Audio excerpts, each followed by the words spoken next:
Assalamu alaikum everyone, hope you all are good inshallah. In today's video I will show you how to make mutton tahari in a very easy way, in simple steps, nothing complicated. I hope you guys enjoy it, I hope you guys like it. And in this recipe I will also show you how to make ranch raita. This is a different kind of raita I have been making and we have been loving this recipe in our house. So for the first step I'm going to put some oil in a pressure cooker. All measurements with all ingredients, everything will be written, so it will be easier for you to follow the recipe along. And I will also add some ghee along with some oil. Now if you don't have fried onions in your house, I would recommend frying 2 onions at this stage and then keeping them aside. I already have fried onions, so I'm not going to do that step. Put some garam masala, that's the whole garam masala, some cardamom, some cinnamon sticks, some shahzira, some bay leaf in the ghee and the oil. Let it all come to crackle. Then add some tomatoes. I'm using 3 medium-sized tomatoes chopped up. Stir everything well and let the tomatoes become soft. Add 1 tablespoon of ginger garlic paste. Mix that all up and then we will add our mutton. I'm using big pieces of mutton here, so use around 250 grams of mutton.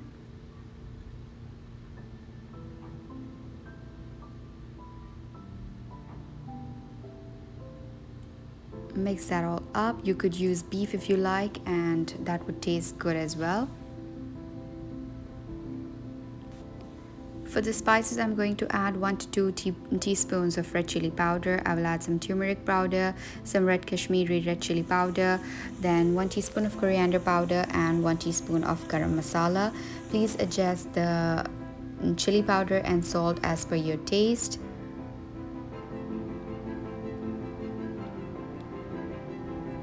Add everything and mix well till the spices release their oil and their aroma.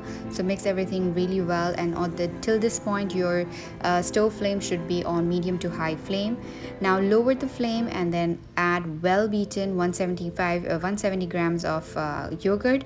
You could also use 1 cup yogurt.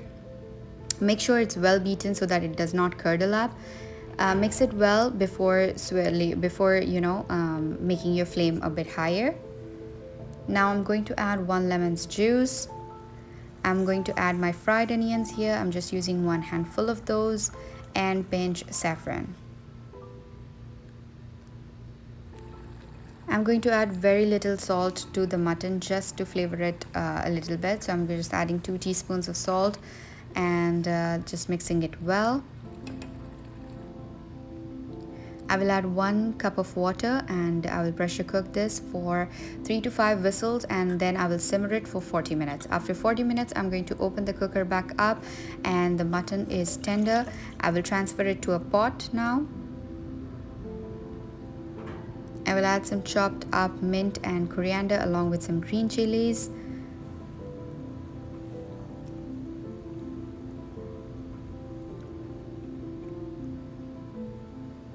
Now soak 2 cups of basmati rice for 30 minutes prior to you start your cooking. Now I'm going to drain off the water from the basmati rice and I will add it to the pot, and I'm going to give it a good mix so that each and every rice gets coated from the tahari, the yakhni that we just made, and just mix it very well.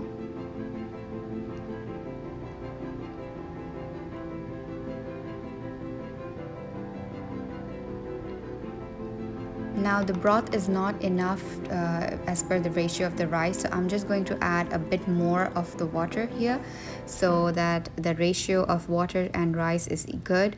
Don't add a lot of water, just a bit like 1 inch higher than the rice, so that the rice does not go mushy in the end.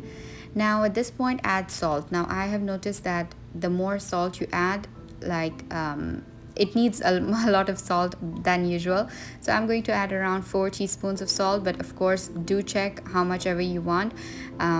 It shouldn't be more.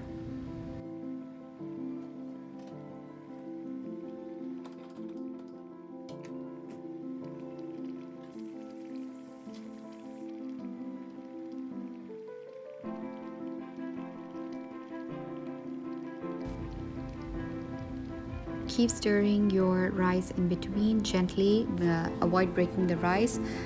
Just stir it so that the bottom does not burn.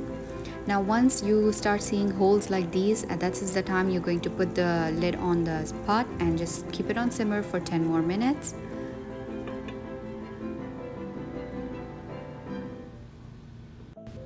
Open the lid up and the house smells amazing. The tahari smells delicious.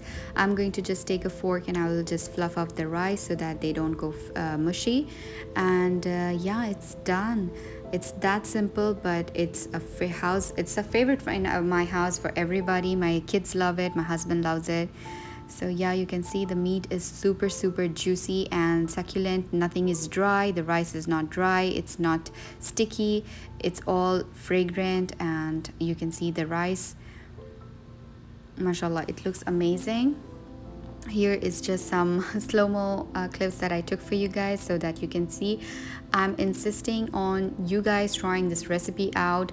Whenever I make it, I just get a lot of praises for this dish, so I really hope that you guys try this dish out, and I'm sure your families will love it. But at this point, don't stop watching. I do have a raita recipe that's coming in the end of this video.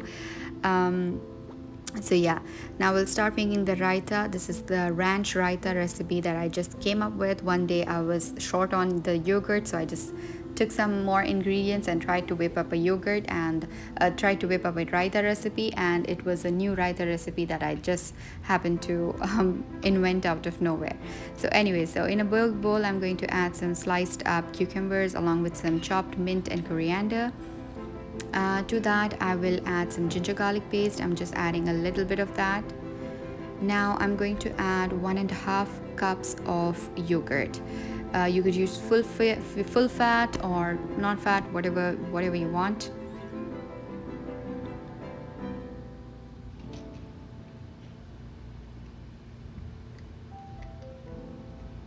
Just like that. Now I will also add some mayonnaise in this, so I'm just going to use full fat mayonnaise. I'm going to use 2 tablespoons of that.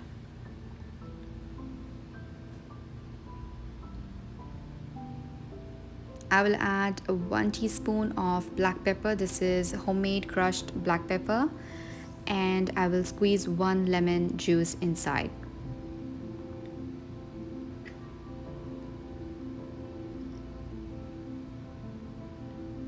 Add salt to taste. If you don't have lemon juice, you could use a little bit of vinegar. That would work perfect as well. Now I'm going to mix everything well and just mix it up very well to combine everything. And if you like the raita to be thick, you could leave this as it is. Now it's ready to be served, but I like the raita to be a little bit runny, so I will just add a little bit of water and then I will whisk it again.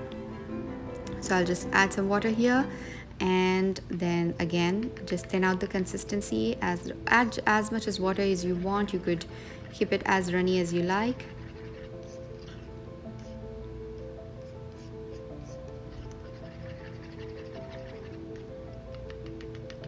That's it, just like that. It's done.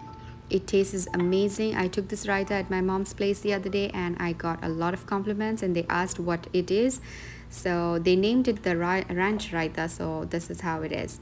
For decoration, I'm just going to garnish it with some parsley flakes. This is completely optional, and I will also put a beautiful mint and leaf that I found in the stack. I'll put it here, and that's it. I hope you guys enjoyed today's video, and as always, leave me a big thumbs up so I know that you liked it. Until next time, take care. Allah Hafiz. Like, follow and share for more.